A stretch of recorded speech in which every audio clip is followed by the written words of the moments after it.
बादशाह औरंगजेब के द्वारा 17वीं शताब्दी के समय में किला शिकन तोप यहाँ पर रखवाई गई ताकि अपने दुश्मनों को हर वक्त काबू में रखा जा सके।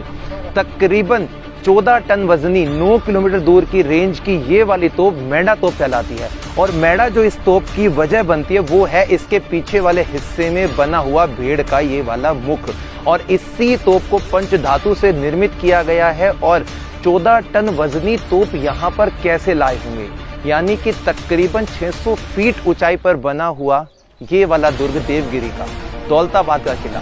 यहाँ पर इसके जो इंजीनियर थे उन्होंने इस तोप को बनाने के लिए जो मेटल था वो यहीं पर इकट्ठा किया, और इस तोप का निर्माण इसी हिस्से पर ऊपर रहकर ही किया था। ऊपर की तरफ आप देखेंगे तो काफी सारी आपको आयतें भी लिखी मिलेंगे, 2-4 यहाँ पर।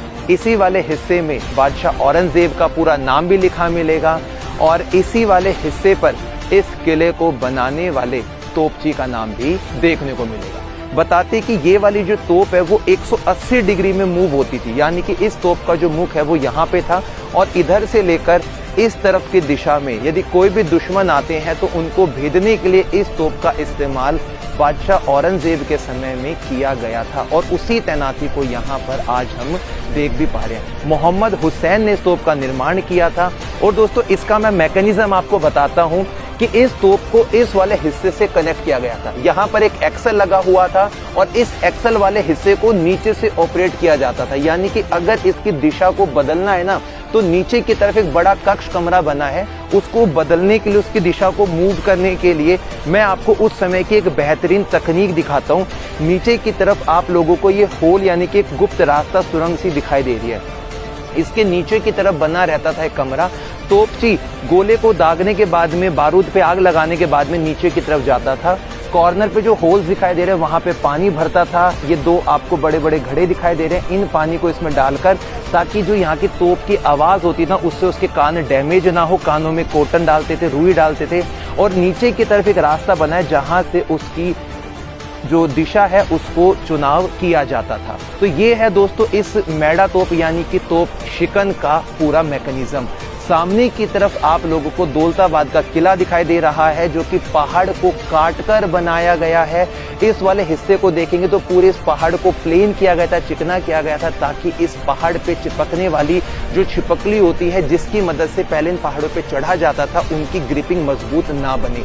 और ऐसा बताते हैं कि 12वीं शताब्दी के वक्त में जब इस किले का निर्माण शुरू किया गया था ना तो तकरीबन 150 फीट गहराई पर इस किले को बनाया गया था। आसपास खाइयां बनाई गई हैं 70-80 फीट गहरी और चौड़ी खाइयां, जिनमें बहुत खतरनाक घड़ियाल और मगरमच्छ छोड़े गए थे। आज के वक्त में बाहरी हिस्सा इसका ऐसा मालूम पड़ता है पास में ही बना हुआ है उस वक्त का रंग महल, जो कि अभी अंडर कंस्ट्रक्शन चल रहा है, रिपेयरिंग चल रहा है, इसलिए आज के वक्त में बंद कर दिया गया है। दोस्तों इसकी काफी सारी चीजें हैं जो हम पास जाकर आपको दिखाने वाले हैं। उसके लिए हमें उस वक्त के उस मैकेनिज्म को समझना पड़ेगा जिसकी मदद से वो लोग एक बारी में एक ही सैनिक इस बीच वाले दरिया को पार कर पाता था। और दोस्तों लास्ट बात मैं आपको बताता हूँ कि ये जो पंच धातु की तोप है ना, इसके अंदर ना तो कभी जंग लगता है और ना ही ये खराब होती है। आप इधर की तरफ आइए और सामने की तरफ इसके मुहाने पर देखिए कि कुछ लिखावट है।